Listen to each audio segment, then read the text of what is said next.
Earlier this morning, I was on my way to the office and I ran into a fellow New Yorker who just happens to work here in Washington, D.C. And he said to me, "Congressman, have you heard the latest outrage?" And I wasn't really sure what he was talking about, so to be honest, I thought to myself, well, the president is now back in town. What has Donald Trump done now?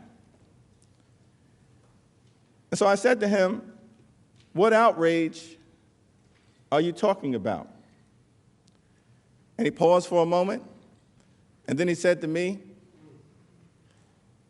"Someone voted against Derek Jeter on his Hall of Fame ballot." As House managers, certainly we hope we can subpoena John Bolton, subpoena Mick Mulvaney, but perhaps we can all agree to subpoena the Baseball Hall of Fame to try to figure out who out of 397 individuals, one person, voted against Derek Jeter. I was thinking about that as I prepared to rise today, because what's more American than baseball and apple pie? What's more American than baseball and apple pie? Or perhaps the one thing that falls into that category is the sanctity and continuity of the United States Constitution. When Donald Trump launched the scheme at the center of the abuse of power charge. During this time period, Vladimir Putin was preparing for peace negotiations with the new Ukrainian leader. Putin could choose to escalate, or he could choose to de-escalate Russian aggression. And influencing his decision was an assessment of whether President Trump had Ukraine's back. An Oval Office meeting would have sent a strong signal of support that President Trump had Ukraine's back. The absence of such a meeting could be devastating.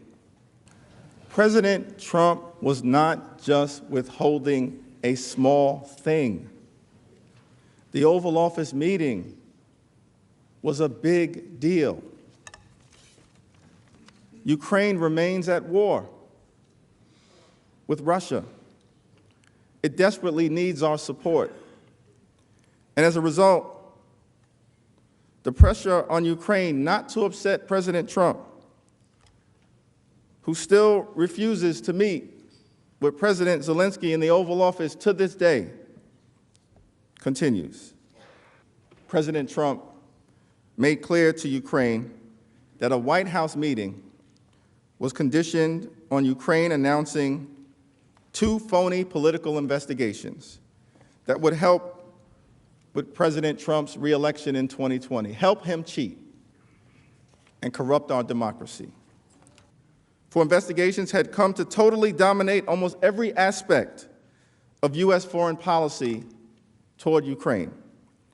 Securing a Ukrainian commitment to do the investigations was a major priority of senior U.S. diplomats as directed by President Donald John Trump. As Ambassador Sondland testified, everyone was in the loop.